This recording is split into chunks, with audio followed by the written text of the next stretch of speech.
Praise the lord. Good morning. Hallelujah. સવારની સલામ. પ્રભુનું વચન કે છે, તારા વિશ્વાસે તને સાજી કરી છે, શાંતિથી જા. પ્રભુનું વચન કે છે, ઉઠીને ચાલે જા, તારા વિશ્વાસે તને બચાવ્યો છે. અને જો આજે સવારમાં તમે પણ વિશ્વાસના ઘરના છો, વિશ્વાસી છો, પ્રભુ પર ભરોસો કરો છો, પ્રભુ પર વિશ્વાસ કરો છો, અને એક વિશ્વાસ સાથે તમે તમારી આંખોને આજે ખોલી છે. હા, પ્રભુએ તમને ઉઠાડ્યા છે, ને એક વિશ્વાસ સાથે તમારી આંખોને તમે ખોલી છે, તમારા પગલાંને તમે જમીન પર મૂક્યા છે, એક વિશ્વાસ સાથે કે આજે મારા પ્રભુ મારી સાથે છે, મારી સંભાળ લેનાર છે, મારી કાળજી લેનાર છે, અને મારી સર્વ મુશ્કેલીઓનો અંત આવનાર છે. હાલેલુયા. Praise the lord. આપણા પ્રભુ, આપણા ઈશ્વર, આપણા રાજાઓના રાજા આપણે માટે સગળું કરી શકે એવા પ્રભુ છે. હાલેલુયા. Praise the lord. કદી ના ભૂલે, તેમને કશું અશક્ય નથી. હાલેલુયા. અને જ્યારે આપણે વિશ્વાસ કરીએ છીએ ત્યારે તેઓ આપણા વિશ્વાસ પ્રમાણે થવા દે છે. Praise the lord. ઘણી બધી વખત આપણા આત્મિક જીવનમાં પણ એવું બનતું હોય છે. કોઈક બાબતને માટે આપણે પ્રભુને પ્રાર્થના કરતા હોય છે. નહીં, ઘણીવાર બધું જ હોય. તમારી પાસે નાણાં હોય, ખાવાનું પણ હોય, કુટુંબીજનો પણ હોય, પણ તમારા મન પર શાંતિ ના થવાતી હોય. અને આ પણ એક જાણે શૈતાનનું હથિયાર છે કે તમને કન્ટિન્યુઅસ ઉલઝનમાં રાખે, કન્ટિન્યુઅસ વિચારોમાં રાખે, અને તમે કંઈ પણ બેઠા હો ને તમને નકારાત્મક વિચાર કન્ટિન્યુઅસ ચાલુ તમારા મનમાં રહ્યા કરે. અને વાલા મિત્રો, આ બધા એવા શૈતાનની દાવપેચ છે, શૈતાનના હથિયારો છે કે જેને આપણે આપણા પ્રભુના દ્વારા, વિશ્વાસ દ્વારા હરાવી શકીએ છીએ. હાલેલુયા. ઘણી બધી બાબતો આપણા પ્રભુએ જાણે કે આપણા હાથમાં મૂકેલી છે. હાલેલુયા. ઘણી બધી બાબતો કે જે જાણે તમે આનું કરી શકીએ છીએ. પ્રભુને જાણે વિશ્વાસ છે. હાલેલુયા. અને સૌથી મોટી જો વિશ્વાસની બાબત આપણે જોઈએ તો અય્યુબના પુસ્તકમાં આપણને જોવા મળે છે, નહીં, કે દેવ શૈતાનને અલાઉ કરે છે to enter in Job's life. અય્યુબના જીવનમાં પ્રવેશ કરવાના માટે પ્રભુ શૈતાનને જાણે પરમિશન આપે છે. કેમ કે એમને ખબર હતી આ તો મારો દીકરો છે, એ કોઈ રીતે પાછો પડવાનો નથી. અને પ્રભુએ બધું બદલી પણ નાખ્યું, એને સાજો પણ કર્યો, અને ઘણું બધું એને આપ્યું. જે હતું એના કરતાં પણ પ્રભુએ વધારે આપ્યું. હાલેલુયા. પણ વાલા મિત્રો, જે સમય સુધી આપણે દેવ પર ભરોસો રાખીને અમુક પરિસ્થિતિમાં ચાલવાનું છે, એ સફર તમારે ને મારે પૂરી કરવાની છે. ભલે ચાહે આવા નકારાત્મક વિચારો દ્વારા આપણા રસ્તાઓ રોકવામાં આવે, આપણે ડિસ્ટર્બ થઈ જઈએ, પણ વાલા મિત્રો, વધારે શાંત થઈએ, વધારે નમ્ર બનીએ. જ્યારે આપણે વધારે નમ્ર બનીશું, વધારે શાંત થઈશું, ગુસ્સો નહીં કરીએ, અને ગુસ્સામાં ઉલટા સુલટા પગલાં, ગુસ્સામાં ગમે તેમ વિચારોને આપણે અપ્લાય કરીને આપણે ચાલવાનું શરૂઆત કરીએ, એવું પણ ના કરીએ. ઘણી વખત આપણે એના સ્વરૂપે ગુસ્સામાં બાઇબલ વાંચવાનું બંધ કરી દઈએ, સંદેશો સાંભળવાનું બંધ કરી દઈએ. આ શું સવારમાં રોજ એકની એક વાત લઈને આવી જાય, કશું થતું તો છે નહીં, કશું બદલાતું તો છે નહીં. આ બધા મેક્સિમમ લોકોની કમ્પ્લેન હશે. વાલા મિત્રો, એ તમારા માટે જ નહીં, અથવા દરેક વિશ્વાસીઓ માટે છે, ઇવન સેવક અને સેવિકાઓ માટે પણ. હાલેલુયા. બધાના માટે. ઘણી બધી વખત હું પોતે એવા પ્રશ્નોમાં હોઉં, એવી ચિંતાઓમાં હોઉં, અથવા એવા સમયમાંથી પસાર થતો હોય કે જે મારા માટે ખરેખર સારો નથી, યોગ્ય નથી. અને એવા સમયમાં એવી પરિસ્થિતિમાં ઘણા બધા લોકો મારી પાસે જાણે આવતા હોય, સલાહ માગતા હોય, પ્રાર્થના કરવા માટે વિનંતી કરતા હોય. તો શું મારે એમને એવું કહેવાનું કે બરાબર ભાઈ, મારી એવી જ પરિસ્થિતિ, પ્રભુ મને બહાર કાઢે પછી હું તમારા માટે કરીશ? ના વાલા મિત્રો, આપણે દરેક સંજોગોમાં, દરેક પરિસ્થિતિમાં આપણને જે તે કામ સોંપવામાં આવ્યું છે આપણે કરવાનું છે. આપણે નાસીપાસ થવાનું નથી. મેં ઘણી વાર કહ્યું હશે કે એક પ્રાર્થનાના બહેન છે, એ દીકરાને પહેલા બહુ સ્ટોનનો દુખાવો થાય, અને એ સમયમાં મને પણ સ્ટોનનો દુખાવો રહે. એક વરસાદી બપોરે મારા પર ફોન આવ્યો એમના મમ્મીનો કે એમને એક જગ્યાએ હોસ્પિટલમાં દાખલ કર્યા છે અને તેમને સખત પથરીનું પેઇન છે.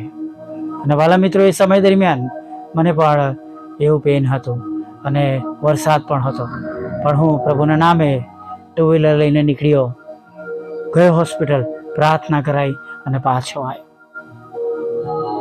અકળાવાથી, ગુસ્સે થવાથી કોઈ ફાયદો થવાનો નથી. સૌથી મોટી બાબત, ગુસ્સે થઈને જે કાર્ય કરતા હોય એ કાર્યથી દૂર જવું, બંધ કરવું, એ આપણા માટે જોખમી અને નુકસાનકારક રસ્તો છે. પણ હું તમને કહું છું, વધારે વિશ્વાસી બનીએ, વધારે પ્રાર્થના કરીએ, પોતાના મનની સાથે વાત કરીએ. હું ઘણી વાર કહું છું કે એ આપે છે એટલે થોડા મારા ઈશ્વર છે,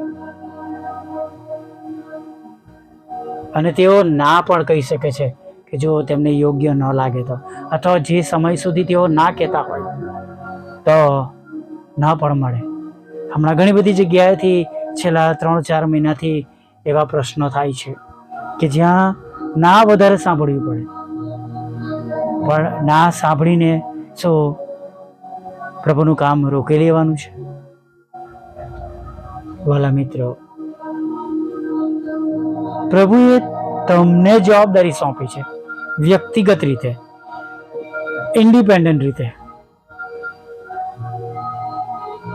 અને માટે પર્સનલી પ્રથમ આપણે પ્રભુની આગળ માન્યતા, અને પછી ચાહે હું મિનિસ્ટ્રી ચલાવતો હોય, કે હું સેવક હોઉં, કે હું પાળક હોઉં, ગમે તે હોઉં, પણ પ્રથમ મારે એવા બનવાનું છે જેથી હું પ્રભુની દ્રષ્ટિમાં પાસ થઉં.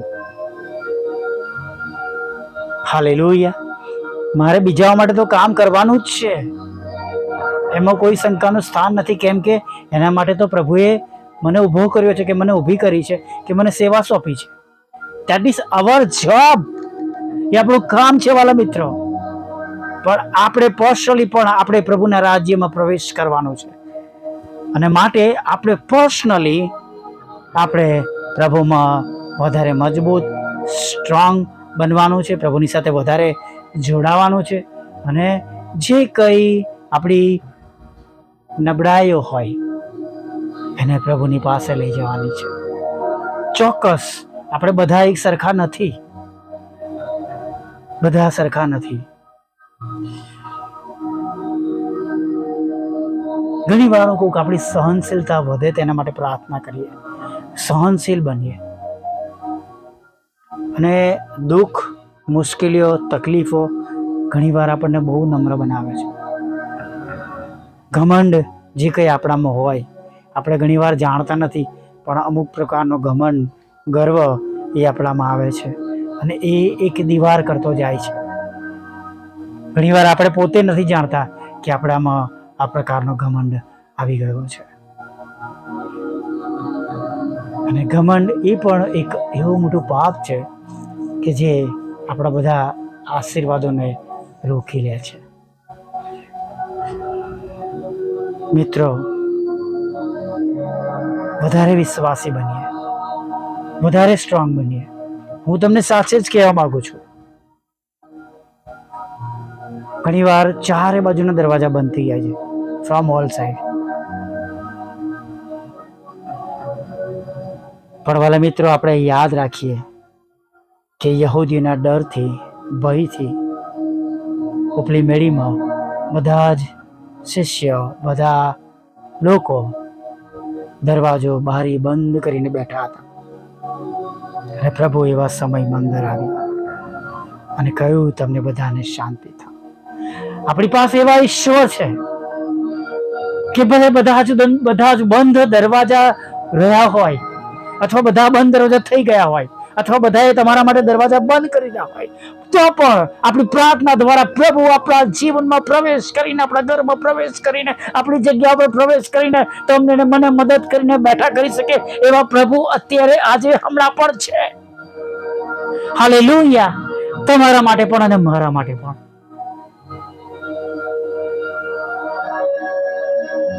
બસ આપણે એક કામ કરવાનું છે. બસ એક કામ કરવાનું છે. શેતાનને જીતવા દેવાનું નથી. હાલેલુયા. Praise the lord. પ્રભુને આપણા જીવનમાં આજના દિવસમાં જીતાડવાના છે. બાકી બધું પ્રભુ આપણે માટે જોઈ લેશે. ડુ નોટ વરી. ગભરાઈએ નહીં.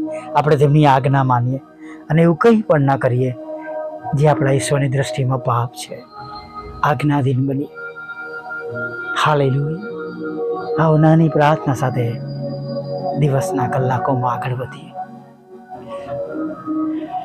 વાલા પ્રભુ, અમે તમારી સ્તુતિ કરીએ છીએ. અમે તમારો પુષ્કળ આભાર માનીએ છીએ. અને પ્રભુ આભાર માનતા, સ્તુતિ કરતા, આરાધના કરતા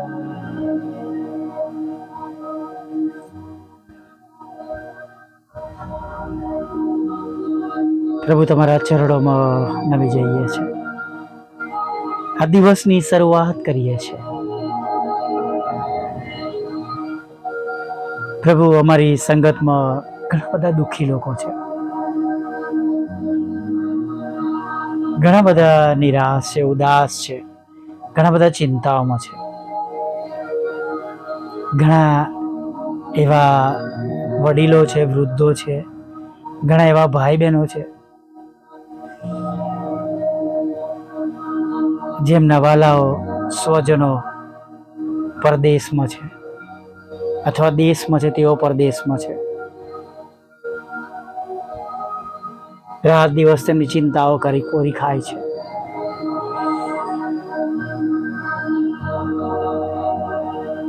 પ્રભુ, અમે પ્રાર્થના કરીએ છીએ, અમે વિનંતી કરીએ છીએ, એવા લોકોની મુલાકાત લેજો. પ્રભુ, જેઓ દેશ અને વિદેશમાં એકલા પડી ગયા છે, ઘણું બધું કાર્ય કરવું છે પ્રભુ. ઘણી જગ્યાએ તેઓને પૂછનાર કોઈ નથી. ઘણી જગ્યાએ તેમને ગણનાર કોઈ નથી.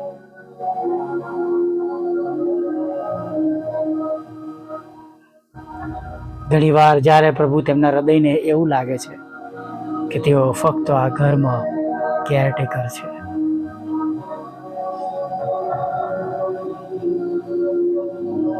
પ્રભુ આવા લોકોની સાથે જાઓ. તમે તેમની મુલાકાત લો પ્રભુ. આવા લોકોની પાસે તમે જાઓ, તેમની મુલાકાત લો, તેમના દુઃખને તમે સાંભળો.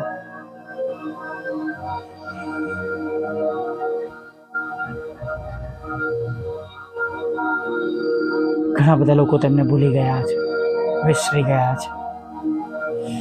ઘણા બધા વચનો તેમને આપવામાં આવ્યા હતા, ભૂલી ગયા છે. પ્રભુ, કૃપા કરો, દયા થવા દો. પ્રભુ, તમારી પ્રજાની જેમ ઘણા લોકો બિહેવ કરી રહ્યા છે. આ ભૂલકડી પ્રજાની જેમ પ્રભુ, તમે કહ્યું છે એમ ઘણા બધા તમારા લોહીમાં કરી દેલા લોકો તેમના વચનો, તેમના વાલાઓ પ્રત્યે ભૂલી ગયા છે. મદદ કરો પ્રભુ, તેમને સહાય કરો પ્રભુ. તમે એમને મદદ કરો અને તમે એમને સહાય કરો પ્રભુ. તમે ચાહો તો પ્રભુ અત્યારે ફરી વાર બધું બદલી શકો છો. પાપ ગુનાઓ પણ તમે માફ કરી શકો છો. અને પ્રભુ, તમારા બાળકોને તમે એક સુંદર નવી શરૂઆત પણ આપી શકો છો. હા પ્રભુ, અને પ્રભુ, તમે તેઓને એક સુંદર નવી શરૂઆત પણ આપી શકો છો. તેમના દુઃખને સાંભળો પ્રભુ. તેમના ખભા પર હાથ મૂકો. ઘણા એવા લોકો છે પ્રભુ, હવે એમના હાથ પગ કામ કરતા નથી. ધીરે ધીરે હાથ પગનું જોર, શરીરનું બળ ઘટી રહ્યું છે. ગુજરાન ચલાવવાના માટે પ્રભુ દુઃખી છે, હતાશ, નિરાશ છે. તેમના જે સારા રસ્તાઓ છે બંધ થઈ ગયા છે પ્રભુ. કોઈ આશા નથી પ્રભુ. કૃપા કરો, એવા લોકોની તમે મુલાકાત લો. અસંગતમાં છે પ્રભુ, આજે તેઓ તમને લઈને જાય પ્રભુ. ખુશ થાય, ઉદાસ ના રહે, તેમની આંખના આંસુઓ આનંદમાં બદલાઈ જાય, ઉછીનું આપનાર બને, શીર બને પ્રભુ. નદીની પાસે રોપેલા ઝાડ જેવા બને.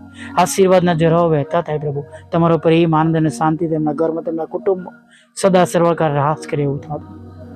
નાની મોટી ભૂલો માફ કરો, પાપોની ક્ષમા આપો. બધા લોકોને તમારી સુવાર્તા મળે અને તમારા સેવક સેવિકાઓ દ્વારા થતી સેવાઓ સફળ થાય એવું થવાતું. સર્વનો ઉપયોગ કરો, તેમના હૃદયની ઈચ્છાઓ પૂરી કરો. વિદેશ જવા માટે, પરીક્ષામાં પાસ થવા માટે, IELTSના બેન્ડ મેળવવા માટે, પાસપોર્ટ વિઝાના પ્રશ્નો દૂર થાય તેના માટે, અને પ્રભુ જુદી પરીક્ષામાં પાસ થાય અને તેઓ વિદેશ જઈ શકે એવું થવાનું. લગ્નનો આશીર્વાદ આપજો, બાળકધનનો આશીર્વાદ આપજો પ્રભુ. વિધવા બહેનો, અનાથોની સાથે રહેજો, મન બુદ્ધિના લોકો સાથે, માનસિક રોગીની પર તમે સાથે રહેજો. હમણાં સુધીમાં થયેલી ભૂલોને માફ કરજો. અને પ્રભુ ફરી વાર સાંજે આભાર વંતી લેવા માંગતા પ્રભુ ઈસુમાં સાંભળો, દેવ બાપ માન્ય કરો. આમીન, આમીન, આમીન.